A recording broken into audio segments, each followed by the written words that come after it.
Тешко преживуваат економски граѓаните, од друга страна се чувствуваат и дискриминирани по различни основи.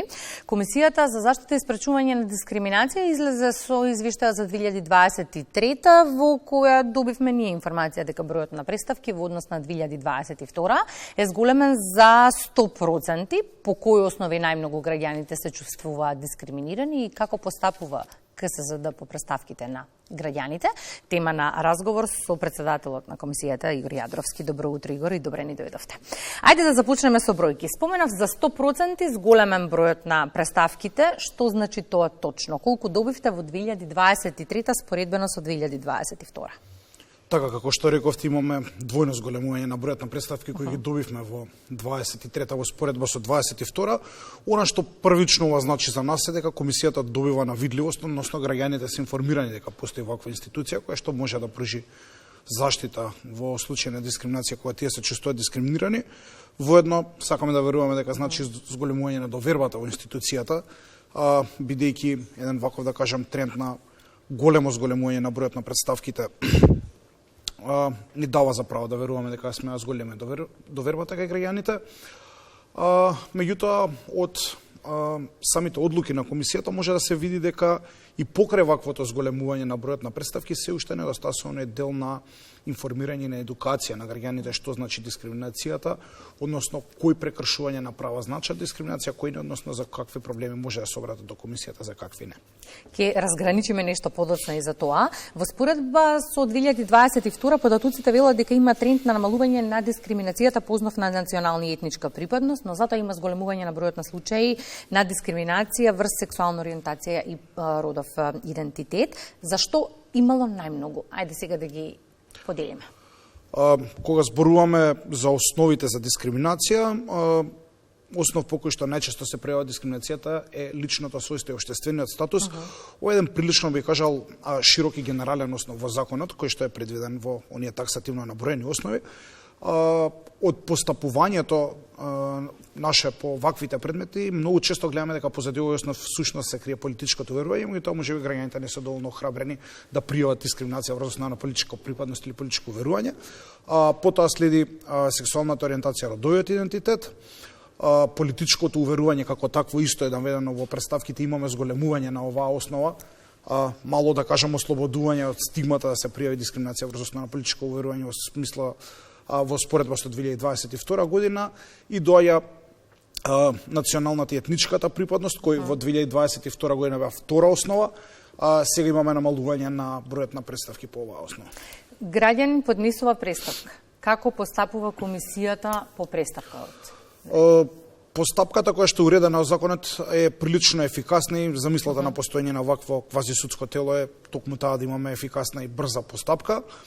Откако ќе се добие представката, гледаме дали уредна. Уредноста на представката значи да имаме податоци која поднесува, против кого е поднесена и краток опис на проблемот, што е прилично, да кажеме, едноставно за пополнување. Потоа се дава на произнесување до потенцијалниот дискриминатор, кој што има рок од 15 дена да се произнесе по наводите на представката, може, но и не мора. И од кога ќе измине овој рок или ќе го добиеме произнесувањето, во рок од 6 дена од добивањето на представката носиме мислење. Мислењата во случај да утврдиме дискриминација содржат препораки како истата да биде отстранета. Рокот за отстранување на дискриминацијата е од 30 дена до 6 месеци, во зависност од комплицираноста на проблемот, најчесто рокот кој што го даваме 30 дена. Мониторираме дали дискриминаторот е отстранил дискриминацијата, доколку е отстранил, констатираме и ги известуваме двете страни, доколку не е отстранил, поднесуваме барање за поведување прекршачна постапка до надлежен суд. Колку потенцијалниот дискриминатор постапил по преставка на КСЗД? Што велат тука вашите податоци? Морам да кажам дека од основањето на институцијата пред 3 години бележиме прилично висок процент на постапување на по препораките на комисијата од страна на утврдените дискриминатори, што е за поздравување. Од 59 случаи во кои што сме утврдили дискриминација во 2023 година, имаме само 14 барање за проведување на прекршачна постапка, што значи дека во 14 случаи само не се постапило. Ова е некој процент од 75%, да кажем, постапување по препораките од страна на комисијата, што на локално компаративно ниво, ако видиме ајде да кажеме, на балканско ниво е прилично висок процент и ние сме навистина задоволни.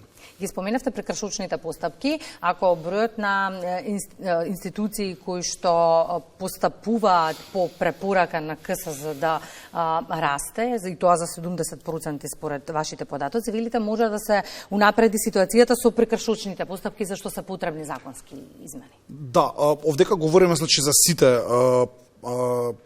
утврдени дискриминатори, не само за државните институции кои што знаат да се јават во улога на дискриминатори, меѓутоа и во приватната сфера, физички лица или фирми може да се јават како дискриминатори. Во однос на прекршочните одредби, да, тоа ние неколку пати го имаме истакнато, сметаме дека може малце попрецизно да бидат уредени тие прекршочни одредби, може малку по-добро и попрецизно да биде уреден прекршокот што е прекршок, односно моменталниот закон вели дека прекршокот е самиот чин на дискриминација, што е малку контрадикторно за тоа што самиот закон дава можност дискриминаторот да постапи по препорака на комисијата и тоа да не биде третирано како прекршок. Потребна е исто така по-добра соработка или да кажеме, можеби градење на капацитетите и некакво информирање на судиите во прекршочните судови во однос на прекршочните одредби од законот. Меѓутоа да, со законски измени ние сметаме дека може попрецизно да се уреди овој дел и прекршочните постапки да траат пократко, сега имаме прилично долго траење на прекршочните постапки и точно да се знае кога настанува прекршокот по непостапувањето по препораката.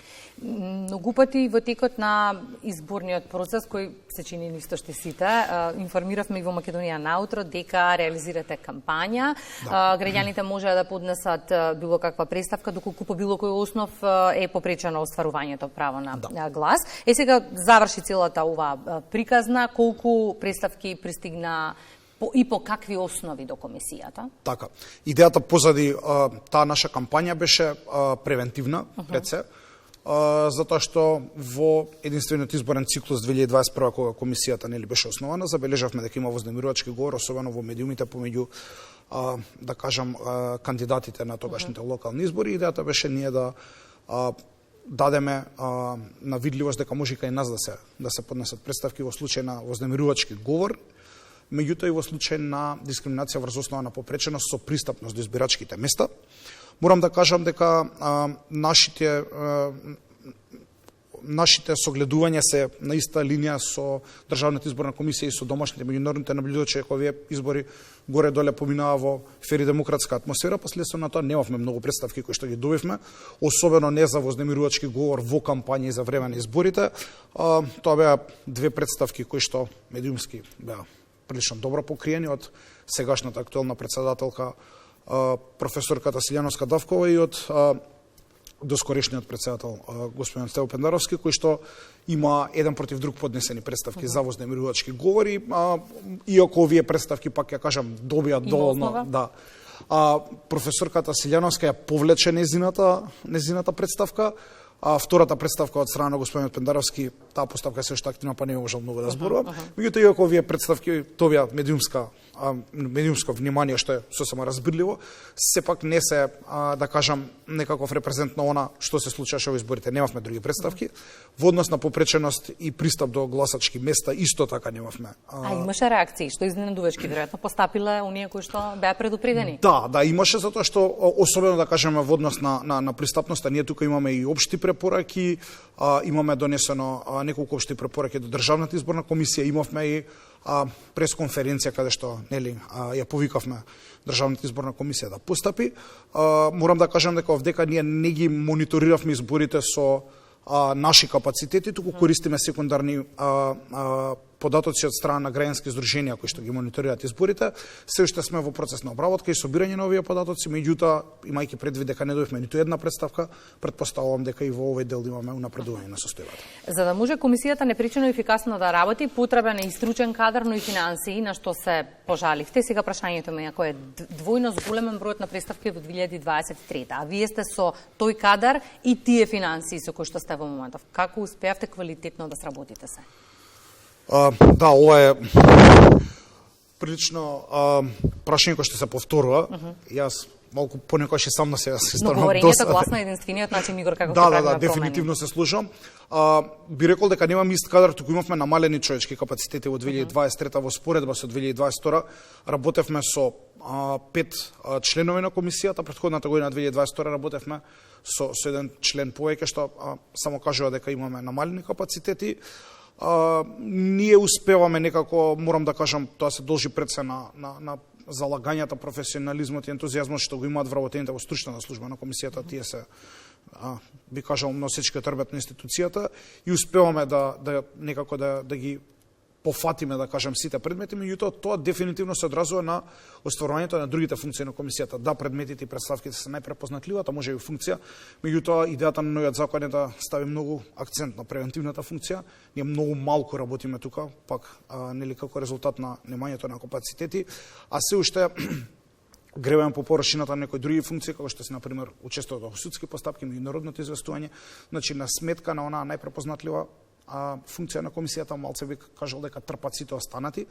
Поттуку уште еднаш би апелирал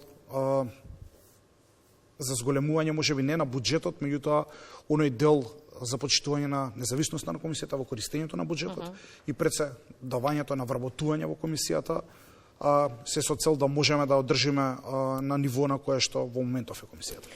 Споминавте во одговорот на првото прашање, чина многу малку од граѓаните знаат да разграничат или има дилема што е дискриминација, што не, и за тоа треба секако јавно да се говори.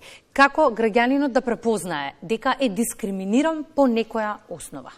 Ако ја видите законската дефиниција, како и повеќето законски дефиниции, таа е многу долга и многу комплицирана, дури и за нас правниците, би рекол, камоли за обичните граѓани кои што нели немаат никаква врска да ги познаваат законите. Наједноставниот начин по кој што би кажал можеме да оцениме дали сме дискриминирани или не е да видиме дали некое право ни се прекршува, ни е овозможено, дали некој друг во споредба со нас е фаворизиран, дали истото се прави само заради некоја наша лична карактеристика. Секогаш го давам примерот со работните односи, бидејќи тоа не да кажеме една област во која што највеќе имаме представки, доколку на работа трпиме одредено вознемирување сите вработени, тоаш веројатно не станува збор за дискриминација, тука станува збор за мобинг, односно постапката треба да се води по законот за вознемирување на работно место. Меѓутоа, доколку само 3 жени, кои што се единствените жени на работното место, во работната просторија, да кажеме, се вознемирувани само за тоа што се жени, тогаш многу веројатно станува збор за дискриминација врз основа на полирот. Значи, доколку имаме прекршување на одредено право врз основа на некоја наша лична карактеристика и точно можеме да видиме дека прекршувањето поврзано со личната карактеристика, тоа станува збор за дискриминација. Во друг случај станува збор за некакво прекршување на право што исто така треба да се адресира, меѓутоа треба да се адресира пред друг орган. И сега ние во оние заклучоци каде што кажуваме дека не сме надлежни за одредени представки или пак во мислењата каде што не утврдуваме дискриминација, секогаш тежнееме да дадеме некакво упатување на граѓаните. Им посочувате каде да се обратат. Дефинитивно им посочуваме на граѓаните каде да се обратат.